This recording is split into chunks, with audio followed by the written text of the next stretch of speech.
سر ابھی دیکھنے میں آیا، جس طرح ہم سوشل میڈیا پہ بھی دیکھتے ہیں، اور ایک سکولز کا ٹرینڈ ہے جو روایتی سکول سے بہت زیادہ ہٹ کے ہے، جس میں آپ کے قریبی دوستوں کے کچھ سکولز بھی ہیں، اور ابھی ریسنٹلی چیئرمین صاحب نے بھی ہمارے اسی طرح ایک سکول کو وزٹ کیا تھا، اور آپ بھی اس طرح کے سکولز کو بہت زیادہ پروموٹ کرتے ہیں، تو جس میں کہ بچے کو اسکل پرووائڈ کی جاتی ہے. جس طرح آج کل ماڈرن جتنے بھی ریسرچرز ہیں وہ یہ کہتے ہیں کہ اگر آپ بچے کو کوڈنگ سکھا دیتے ہیں، یہ یعنی ایک فیکٹر ہے کہ کوڈنگ سکھا دیتے ہیں تو وہ اپنا آپ زندگی میں بہت کامیاب کر سکتا ہے. اسی طرح سے کچھ سکلز ہو سکتی ہیں. تو کیا وجہ ہے کہ ہمارے سکولز وہ جو ایک روایتی ٹریک ہے اس کو چیلنج نہیں کرتے یا اس سے ہٹتے نہیں ہیں؟ حالانکہ آپ کے بھی نزدیک بہت ساری ایسی ایگزامپل ہے جو بہت کامیابی سے ایسے سکول چل رہے ہیں. اس کی ریزن کیا ہے؟ ہاں جی، تو آپ کا کوشچن یہ ہے کہ کیا وجہ ہے کہ ہم اس روایت کو چیلنج نہیں کر رہے، اور وہ وائی ہمارے پڑھے لکھے لوگ ہیں، پروفیسر ہیں، پی ایچ ڈیز ہیں، تو کیوں نہیں چیلنج کر پا رہے؟ بالکل بالکل سر. تو اس میں ڈاکٹر وقاص صاحب، میری انڈرسٹینڈنگ یہ ہے کہ وہ جو صنعتی انقلاب آیا تھا نا 1930 میں، اس نے ہماری فاؤنڈیشنز لے کی کہ ہمارا اسکول کالج یونیورسٹی کیسے ہوگی، وہی چل. تو صنعتی انقلاب کی بنیاد یہ تھی کہ ہمیں ایک اسٹینڈرڈائزڈ پروڈکٹ چاہیے. جی، لوہے کا کارخانہ ہے، پانی کا، بجلی کا، سیمنٹ کا، آئل کا، تو وہ بھی کارخانہ ہے، اس میں ہمیں ایک ہی طرح کے لوگ چاہیے. جی. تو اب انہوں نے کہا کہ اس طرح کے لوگ چاہیے، ان کے لیے بھی کارخانہ بنا دیں.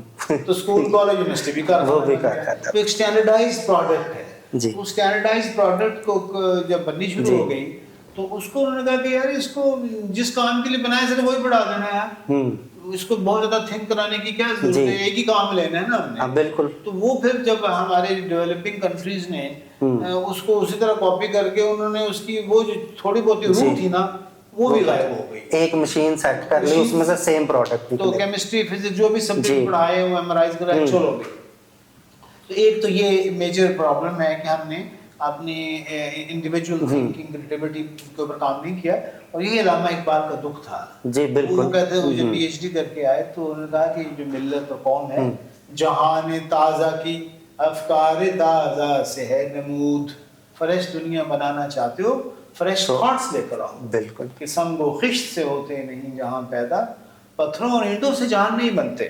تو علامہ اقبال، تو اس میں دوسرا مسئلہ یہ ہوا کہ اسی تعلیم میں جو کسی بھی شعبے کی ہو، سوشل سائنس ہو، انجینئرنگ، میڈیکل، بزنس، اس نے یہ انڈرسٹینڈنگ دی کہ اسباب ہوں گے، دفتر ہوگا، گاڑی ہوگی، فنڈنگ ہوگی، تو انتظام کر کے دیا جائے گا، اور اس اسکول کالج کا جو بچہ ہے وہ آئے گا، وہ اس کو کام کرے گا. یعنی ریسورسز بنے بنائے دیے جائیں گے. بالکل. تو یہ جو عقیدہ ہے نا، اس کو ہم کہتے ہیں فنڈامنٹلز خراب ہو گئے.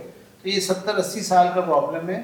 وہ جو میرا ٹیچر ہے، میرا جو ایڈمنسٹریٹر ہے اسکول کو چلانے والا، وہ سب ایک مشین کا پرزہ تیار کر رہا ہے. اس کے وہم و گمان میں بھی نہیں ہے کہ میں اپنی اندر کی چھپی ہوئی صلاحیت کی بنیاد پر میں اپنی دنیا پیدا کر سکتا ہوں. یہ اس کا گمان میں ہی نہیں ہے. تو کہ میں ہمارا ایک اسٹوڈنٹ تھا، اس نے شلوار قمیض سلائی، اور رمضان کے مہینے میں 5,000 روپے کپڑا لیا، 2-4 شلوار قمیض سلائی، اور اپنے رشتہ داروں کو، دوستوں کو بیچ دی، جتنی کی قیمت تھی اسی پر بیچ دی. اب اس کو، اور اس کے بعد مجھے 2-3 مہینے بعد ملا، کہنے لگا ڈاکٹر صاحب 2 لاکھ روپے کی شلوار قمیض بیچ چکا ہوں. Very good. اور پھر چند اور مہینے کے بعد ملا، اس نے کہا میں نے صابن کا بھی کام شروع کر دیا. اور پھر چند مہینے بعد ملا، اور پھر چند سال بعد ملا تو گاڑی چلا کر آ رہا.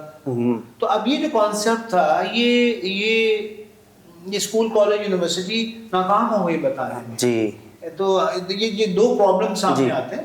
ایک تو صنعتی انقلاب کے جو بچی ہوئی سوچنے کا انداز تھا، اسٹینڈرڈائزیشن، اور دوسرا اسباب کے اوپر ڈیپینڈنس، جو اس کی وجہ سے میرا اسکول کالج کی تعلیم، میرے امتحان، میرے رویے محتاجگی والے ہیں.